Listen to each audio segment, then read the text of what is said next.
Morning students. आपल्या first टॉपिकचा last content जे आहे ते आहे merits or advantages of demonetisation. So let's start. First आहे getting take currency out of circulation. Getting take currency out of circulation म्हणजे काय, तर चलनातून नकली चलन काय आहे जे फेक करन्सी आहे ते काढून टाकणे. So demonetizations can also be used to get a take currency out of circulation, since such a currency cannot be deposited in the banks and other financial institution. म्हणजे काय, तर फेक करन्सी जी पण होती, डिमोनिटायझेशनचा एक फायदा असा झाला की ज्याही कुठल्या फेक करन्सी जेही फेक करन्सी किंवा नकली चलन जे आहे ते चलनातून बाहेर काढणे, आणि जेणेकरून काय होईल की ते नकली चलन जे असेल, फेक करन्सी जी असेल ती कुठल्याही बँकेमध्ये किंवा कुठल्याही फायनान्शियल इन्स्टिट्यूटमध्ये, ऑर्गनायझेशनमध्ये जमा केली जाणार नाही. ID control inflation. It is said that demonetization can control inflation. Taking certain notes out of circulation is helpful. It can help the government to control public spending and thus keep control on price rise and control inflation. ID control inflation याच्यामध्ये म्हटलं की डिमोनिटायझेशनमुळे काय झालं की इन्फ्लेशनवर control करणं सहज शक्य झालं. अचानकपणे चलनातून ज्याही नोट्स निघून गेलेल्या होत्या किंवा ज्याही रोजच्या वापरातल्या ज्याही नोट्स चलनातून निघून गेल्या होत्या त्याचा फायदा सरकारला खूप झाला. त्याच्यामुळे काय झालं की सडनली ज्याही गुड्स आणि सर्व्हिस जी प्राईस वाढत गेलेली होती त्याच्यावर कमी झालेली होती, त्याचा फायदा गव्हर्नमेंटला असा झाला की जेही काही इन्फ्लेशन वाढलं होतं, जी काही महागाई वाढली होती त्याच्यावर कंट्रोल करणं सरकारला, आपल्या गव्हर्नमेंटला सहज शक्य झालं. त्याच्यानंतर आहे increase in tax collection. Tax collection करणं म्हणजे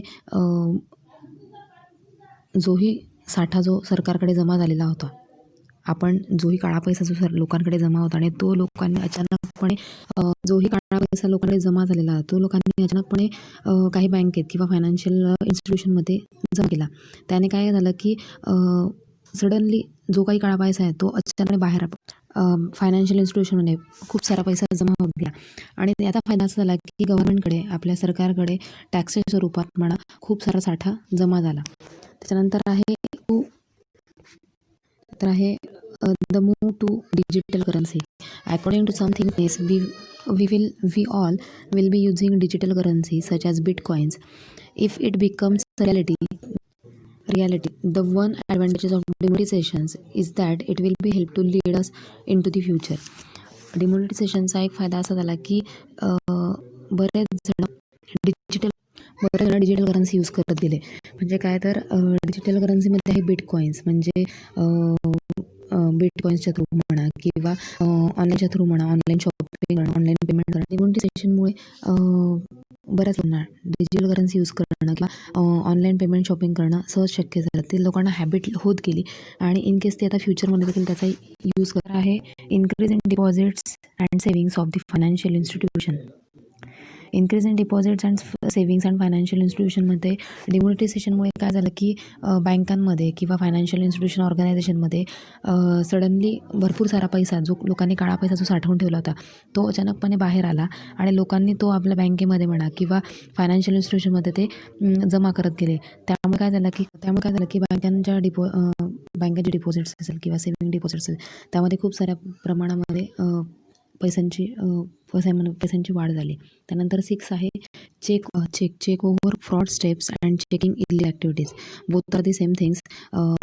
जे लोक फ्रॉड करून पैसा अनक्रो पाहत होते त्यांना स्टॉप करणं डिमोनिटायझेशनमुळे शक्य झालं.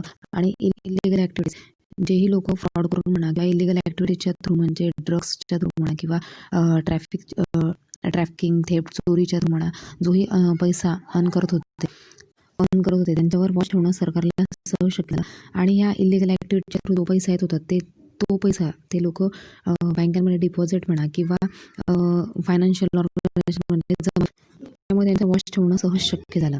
त्यानंतर लास्ट आहे growth in the country, GDP, gross domestic product. Due to the least interest rates आणि improved revenue collections and growth in savings and deposits, the country that has demonetized is likely to have improvement in the growth of its GDP. Gross domestic मध्ये अचानकपणे वाढ होत गेली. पण हे कशामुळे झालं, तर व्याजदर जे आहे, इंटरेस्ट रेट्स कमी झाले. त्याच्यानंतर आहे इम्प्रूव्ड आपल्या सरकारच्या रेव्हेन्यू टॅक्स सेक्शनमध्ये वाढ होत गेली आणि बँकांमध्ये जे सेव्हिंग्स आणि त्याचबरोबर बँकांचे जे सेव्हिंग्स डिपॉझिट्स आहे त्यामुळे देखील खूप वाढ होत गेली. त्याच्यामुळे खूप सारा जो पैसा आहे तो त्यामुळे आपल्या सरकारचं, आपल्या देशाचं जे ग्रॉस डोमेस्टिक प्रोडक्ट आहे त्यामध्ये खूप साऱ्या प्रमाणात वाढ झाली, ग्रोथ झाली. हे आहे 8 पॉईंट्स आहे जे आपले मेरिट्स आणि ॲडव्हान्टेजेस ऑफ डिमोनेटायझेशन्स आहे.